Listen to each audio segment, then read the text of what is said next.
Capítulo 3. Mudança de rumo. Como pode alguém ser considerado justo diante de Deus? Como pode o pecador ser justificado? Somente por meio de Cristo podemos ter harmonia com Deus e com a sua santidade. Mas como chegar a Cristo? Muitos fazem a mesma pergunta que outros fizeram no dia de Pentecostes, quando convencidos do pecado exclamaram: "O que faremos?" A primeira palavra da resposta dada por Pedro foi: "Arrependei-vos", Atos 2, 37 e 38. Em outra ocasião, logo depois, ele disse: "Arrependei-vos para serem cancelados vossos pecados", Atos 3, 19. O arrependimento inclui a tristeza pelo pecado e o afastamento dele. Não abandonaremos o pecado enquanto não reconhecermos quão perigoso ele é.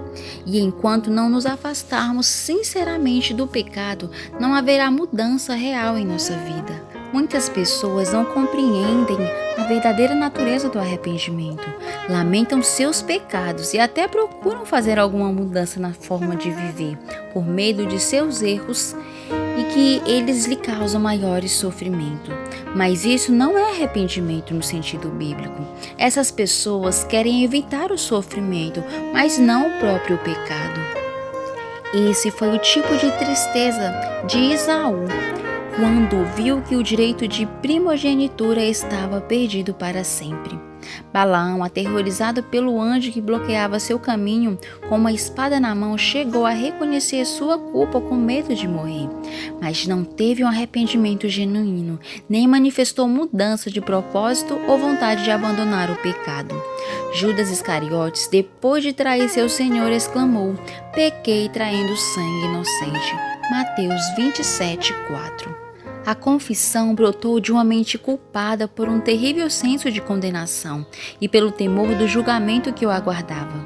As consequências o enchiam de pavor, mas não havia uma tristeza profunda, nem um coração quebrantado por haver traído o imaculado Filho de Deus e negado o Senhor de Israel. Faraó, quando sofreu os juízos de Deus, reconheceu seu pecado apenas para livrar-se de maiores castigos, mas voltou a desafiar o céu, assim que as pragas foram suspensas. Todos esses lamentaram os resultados do pecado, mas não se entristeceram pelo próprio pecado. Quando o coração permite que o Espírito de Deus o influencie, a consciência é despertada e o pecador começa a discernir a profundidade e santidade da lei de Deus, que é o alicerce do seu governo no céu e na terra. A luz que vinda ao mundo ilumina todo homem, chega também aos segredos do coração e as coisas que estão escondidas são reveladas.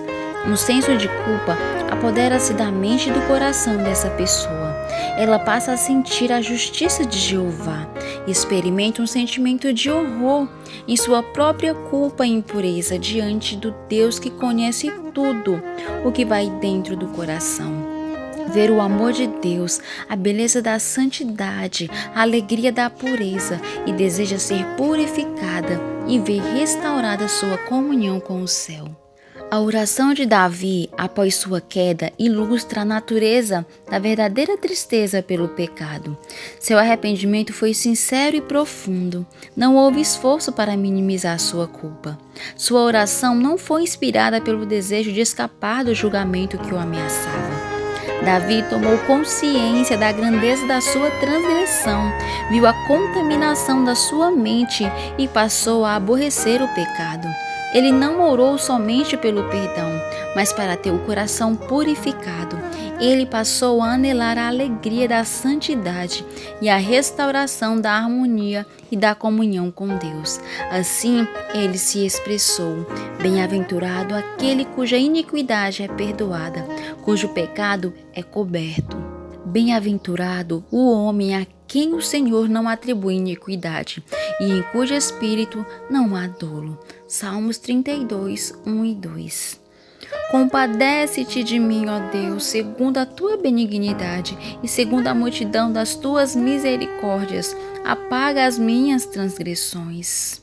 pois eu reconheço as minhas transgressões e o meu pecado está sempre diante de mim.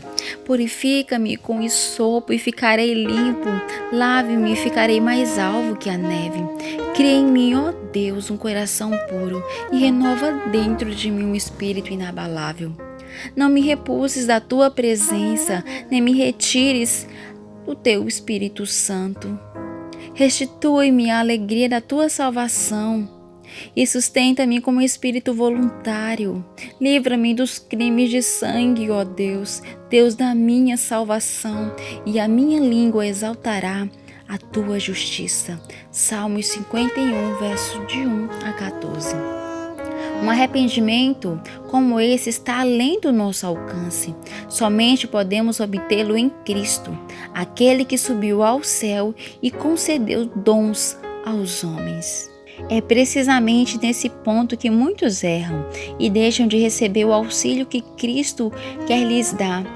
Eles acham que não podem ir a Cristo sem que primeiro se arrependam e que o arrependimento lhes prepara o caminho para o perdão de seus pecados. É verdade que o arrependimento precede o perdão dos pecados, pois somente o coração quebrantado e contrito sentirá a necessidade de um Salvador. Mas será que o pecador deve esperar até que tenha se arrependido para ir a Jesus? Será que o arrependimento tem que ser um obstáculo entre o pecador e o Salvador? A Bíblia não ensina que o pecador precisa arrepender-se antes de atender o convite de Cristo. Vinde a mim, todos que estáis cansados e sobrecarregados, e eu vos aliviarei. Mateus 11, 28. É a virtude que vem de Cristo que produz o verdadeiro arrependimento. Pedro esclareceu o assunto em sua declaração aos israelitas ao dizer: Deus, porém, com a sua destra, o exaltou a príncipe salvador, a fim de considerar a Israel o arrependimento e a remissão de pecados. Atos 5:31. Não podemos arrepender-nos sem que o Espírito de Cristo nos desperte a consciência para o fato de que sem Cristo não podemos ser perdoados. Cristo é a fonte de cada impulso correto. Ele é o único que pode implantar no coração a inimizade contra o pecado. Todo desejo pela vontade e pureza, toda convicção da nossa pecaminosidade é uma evidência de que seu Espírito está atuando em nosso coração. Jesus disse: E eu, quando for levantado da terra, atrairei todos a mim mesmo. João 12:32. Cristo deve ser revelado ao pecador como Salvador, que morreu pelos pecados do mundo. Ao contemplarmos o Cordeiro de Deus na cruz do Calvário, o mistério da redenção começa a ser revelado em nossa mente, e a bondade de Deus nos leva ao arrependimento. Cristo manifestou um amor que está além de nossa compreensão.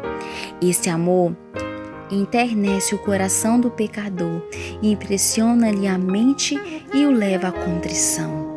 É verdade que as pessoas às vezes se envergonham dos seus pecados e abandonam alguns dos seus maus hábitos antes mesmo de perceberem que estão sendo atraídas para Cristo. Quando, porém, elas se esforçam para mudar como resultado de um desejo sincero de fazer o que é certo, é o poder de Cristo que as está atraindo. Uma influência que elas desconhecem atua sobre sua mente. A consciência é despertada e seu procedimento é reformado.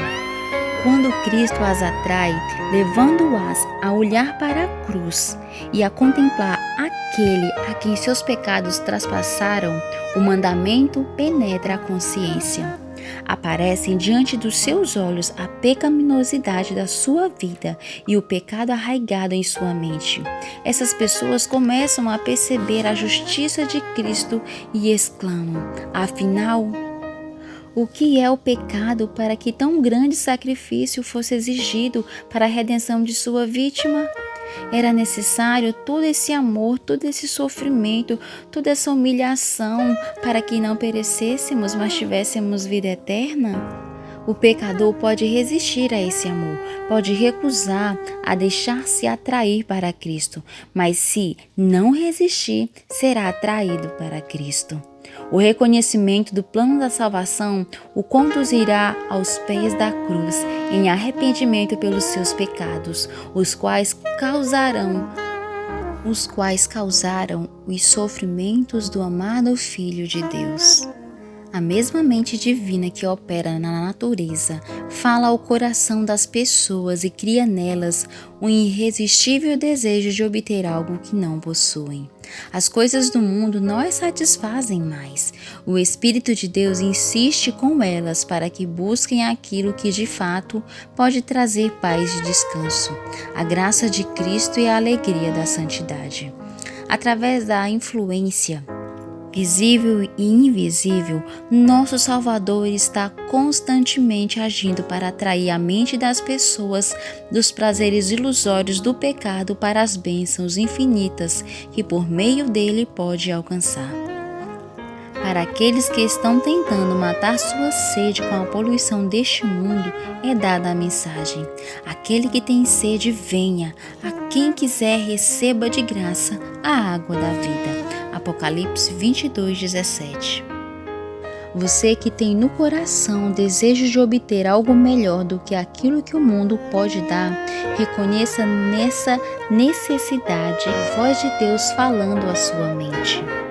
Peça que Ele lhe conceda o arrependimento e que lhe revele Cristo em seu infinito amor e perfeita pureza. Na vida do Salvador, os princípios da lei de Deus, amar a Deus e ao próximo, foram perfeitamente exemplificados. A benevolência e o amor altruísta eram a razão da sua vida. Quando contemplamos o Salvador e sua luz nos ilumina, é que podemos ver a pecaminosidade no nosso coração. Pode ser que, tal como Nicodemos, nos orgulhamos em dizer que temos vivido de maneira justa, que a nossa conduta moral é correta, e assim pensar que não precisamos humilhar o coração diante de Deus como um pecador comum. Mas quando a luz que vem de Cristo brilha em nosso coração, passamos a ver como somos impuros, discernimos nossos motivos egoístas, nossa inimizade contra Deus, que tem manchado cada ato da nossa vida. Só então reconheceremos que nossa justiça é na verdade igual a trapos sujos e que somente o sangue de Cristo pode limpar-nos da impureza do pecado e renovar nosso coração à sua semelhança. Um simples raio da glória de Deus, um lampejo da pureza de Cristo que penetra no coração, torna dolorosamente visível cada mancha impura e revela claramente a deformidade e os defeitos do caráter humano. Os desejos não santificados, a infidelidade do coração e a impureza dos lábios ficam evidentes. Os atos de deslealdade e de desrespeito à lei de Deus são expostos. Sob a influência escrutadora do Espírito Santo, o coração do pecador é atingido e ele fica aflito. O pecador se torna completamente perturbado e insatisfeito ao ver o puro e imaculado caráter de Cristo. Quando contemplou a glória que cercava o mensageiro celestial que lhe fora enviado, o profeta Daniel ficou prostrado ao reconhecer a própria debilidade e imperfeição. Descrevendo o efeito daquela cena maravilhosa, ele disse: "Não restou força em mim, o meu rosto mudou de cor e se desfigurou e não tive força alguma." Daniel 10:8. O coração tocado dessa maneira passa a odiar seu egoísmo e amor próprio. A solução que resta é, através da justiça de Cristo, buscar a pureza de coração que está em harmonia com a lei de Deus e o caráter de Cristo. Paulo disse que quanto à justiça que há na lei, naquilo que dizia respeito aos atos exteriores, ele era irrepreensível, Filipenses 3:6, mas quando discerniu o caráter espiritual da lei, ele reconheceu que era um pecador. Julgado pela letra da lei, conforme as pessoas a aplicam à vida exterior, ele se considerava sem pecado. Mas ao olhar para a profundeza dos santos mandamentos e ver-se como Deus o via, prostrou-se humildemente e confessou sua culpa. Ele disse: outrora sem a lei eu vivia, mas sobrevindo o preceito, reviveu o pecado e eu morri. Romanos 7:9. Quando ele compreendeu a natureza espiritual da lei, o pecado apareceu em sua verdadeira dimensão e sua autoestima desapareceu. Deus não considera igualmente graves todos os pecados. Há diferentes gradações de culpa, tanto aos olhos de Deus quanto aos humanos. Todavia, por mais insignificante que esta ou aquela transgressão possa parecer aos olhos humanos, nenhum pecado é pequeno aos olhos de Deus. O julgamento do homem é parcial e imperfeito, mas Deus vê todas as coisas como realmente são. Desprezamos o alcoólatra e dizemos-lhes que o seu vício vai excluí-lo do céu, enquanto o orgulho, o egoísmo e a cobiça geralmente não são condenados.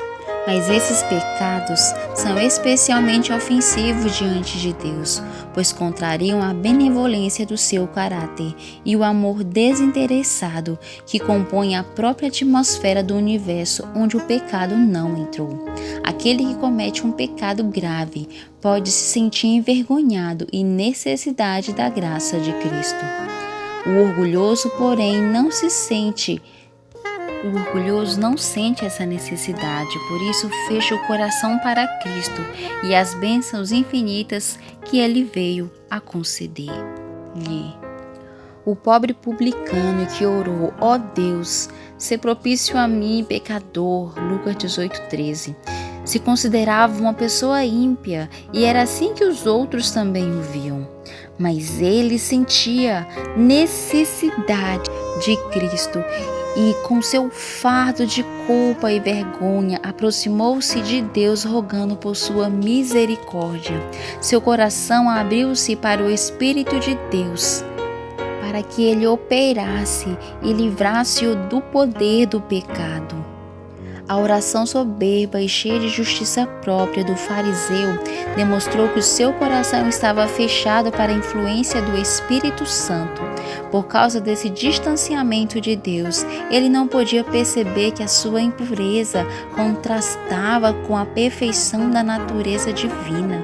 Como não sentia necessidade, nada recebeu. Se você vê sua pecaminosidade, não espere tornar-se melhor.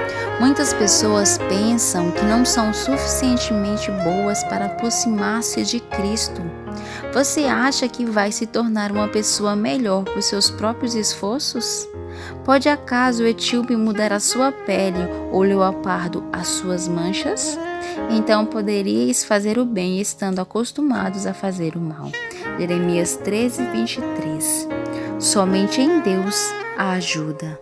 Não devemos esperar por persuasões mais contundentes, nem por melhores oportunidades, nem por um caráter mais santificado.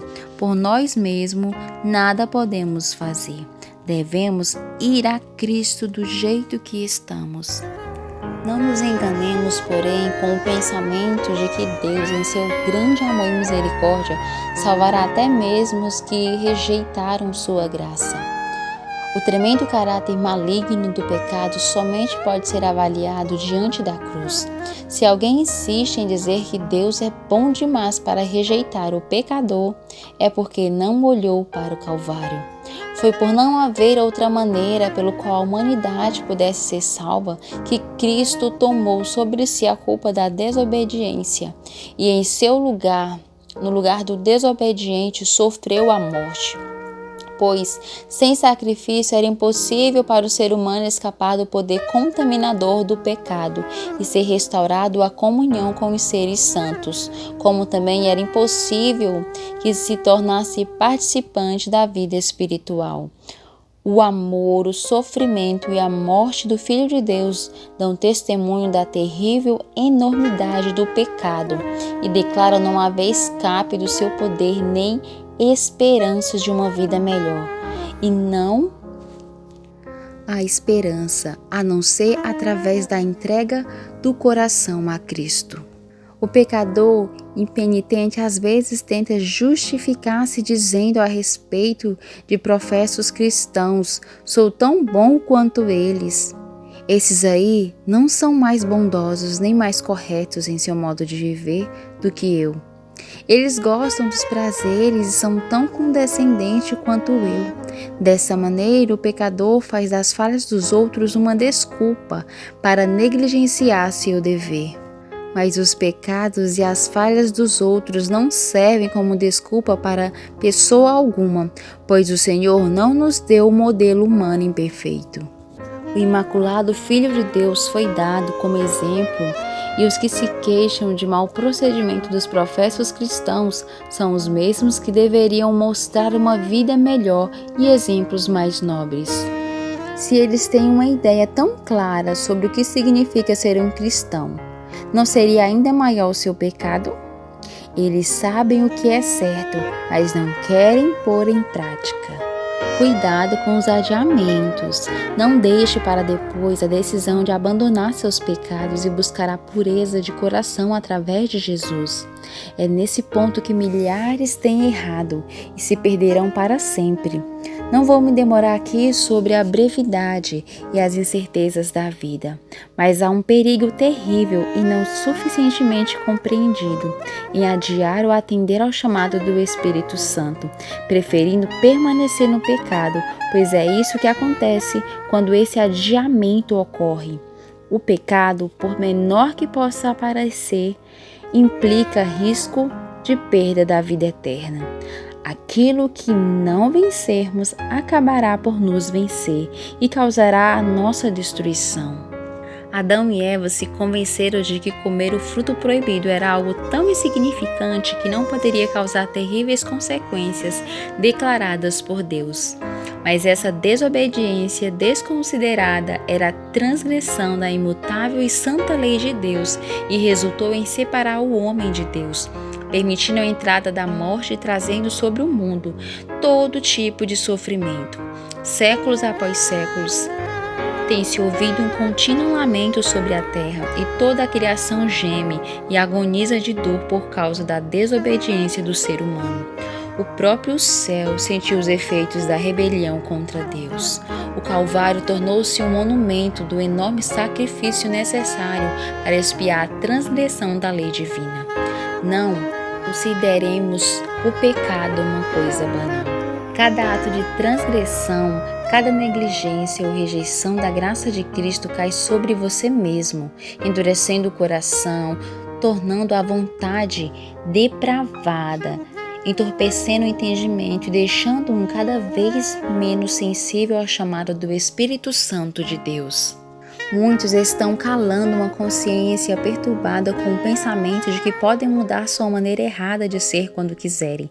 Pensam que podem brincar com o convite de misericórdia e continuar sendo impressionados por repetidas vezes, e que depois de terem desprezado o Espírito da graça, depois de terem se colocado ao lado de Satanás, ainda poderão mudar seu modo de agir em algum momento de terrível aflição. Mas não é assim tão fácil. A experiência, a educação de toda uma vida molda o caráter de tal maneira que poucos desejam receber a imagem de Cristo em sua mente. Até mesmo um mau traço de caráter, um desejo pecaminoso cultivado poderá neutralizar o poder do Evangelho. Qualquer tolerância com o pecado fortalecerá a inimizade da pessoa contra Deus. Aquele que persistir na infidelidade ou permanecer indiferente à verdade divina colherá o que plantou. Em toda a Bíblia não há um alerta mais assustador contra a leviandade em relação ao pecado do que as palavras de Salomão quanto ao perverso. As suas iniquidades o prenderão, e com as cordas do seu pecado será detido. Provérbios 5:22. Cristo está pronto para nos libertar do pecado, mas Ele não faz isso contra a nossa vontade. Se por causa da transgressão persistente a própria vontade ficar inteiramente inclinada para o mal e passarmos a não ter mais desejo de ficar livres, e se a vontade não aceitar sua graça, o que mais ele poderá fazer? Destruímos a nós mesmos pela persistente e insistente rejeição ao seu amor. Eis agora o tempo sobremodo oportuno, eis agora o dia da salvação. 2 Coríntios 6:2. Hoje, se ouvirdes a sua voz, não endureçais o vosso coração. Hebreus 3:7-8. O homem vê o exterior, porém o Senhor o coração. O coração humano com suas emoções de alegria e tristeza sempre conflitantes. O coração volúvel e sem rumo, onde reside tanta impureza e tantos enganos. Ele conhece suas razões, intenções e propósitos. Vá até ele com seu coração manchado, do jeito que se encontra agora. Como salmista, abra os compartimentos do seu coração para o olho que tudo vê e diga: sonda-me, ó Deus, e conhece o meu coração, prova-me e conhece os meus pensamentos. Vê se há em mim algum caminho mau e guia-me pelo caminho eterno. Salmo 139, versos 23 e 24. Muitos adotam uma religião intelectual com aparência de piedade, mas seu coração não está purificado. Seja esta a nossa oração. Cria em mim, ó Deus, um coração puro e renova dentro de mim um espírito inabalável. Salmo 51:10. Trate a si mesma com sinceridade. Seja tão sincero e tão persistente quanto você seria se sua vida estivesse em perigo. Essa é uma questão com implicações eternas que só será resolvida entre Deus e você. Uma frágil esperança pode arruinar a sua vida. Estude a palavra de Deus com oração. Ao mostrar a lei de Deus e a vida de Cristo, essa palavra apresenta os grandes princípios da santidade, sem os quais ninguém verá o Senhor. Hebreus 12:14. Ela convence do pecado e revela com clareza o caminho da salvação. Escute-a como sendo a voz de Deus falando ao seu coração. Ao ver a enormidade do pecado, ao ver-se como você realmente é, não fique desesperado. Foi para salvar os pecadores que Cristo veio. Não temos que reconciliar Deus conosco, mas que amor maravilhoso. Deus em Cristo está reconciliando consigo o mundo. 2 Coríntios 5:19. Através de seu terno amor, Ele está procurando conquistar o coração dos seus filhos extraviados. Nenhum pai deste mundo é tão paciente com as falhas e os erros dos seus filhos como Deus é com aqueles a quem Ele quer salvar. Ninguém insiste tão amorosamente com o transgressor. Lábios humanos jamais pronunciaram palavras tão carinhosas como extraído, como ele pronunciou. Todas as suas promessas e admoestações são manifestações de um amor indescritível. Quando Satanás diz que você é um grande pecador, olhe para o Redentor e fale seus méritos. Fale dos méritos de Jesus. Reconheça o seu pecado, mas diga para o inimigo que Jesus veio ao mundo para salvar os pecadores e que você pode ser salvo por seu incomparável amor. 1 Timóteo 1,15. Jesus fez uma pergunta sobre 2 devedores para Simão. Um deles devia uma pequena quantia de dinheiro ao seu senhor e o outro uma soma elevada. O Senhor perdoou a dívida dos dois e Cristo perguntou a Simão qual dos 2 devedores amou mais o seu senhor. Simão respondeu: aquele a quem mais perdoou. Lucas 7:43. Somos grandes pecadores, mas Cristo morreu para que pudéssemos ser perdoados. Os méritos do seu sacrifício são suficientes para que ele se apresente diante do Pai em nosso lugar. Aqueles a quem ele mais perdoou o amarão mais e ficarão mais próximo do seu trono para louvá-lo por seu grande amor e infinito sacrifício. Só então poderemos compreender totalmente o amor de Deus e a iniquidade do pecado. Quando virmos o comprimento da corda que foi lançada até nós, quando compreendermos algo do infinito sacrifício que Cristo fez em nosso lugar, o coração se encherá de ternura e contrição.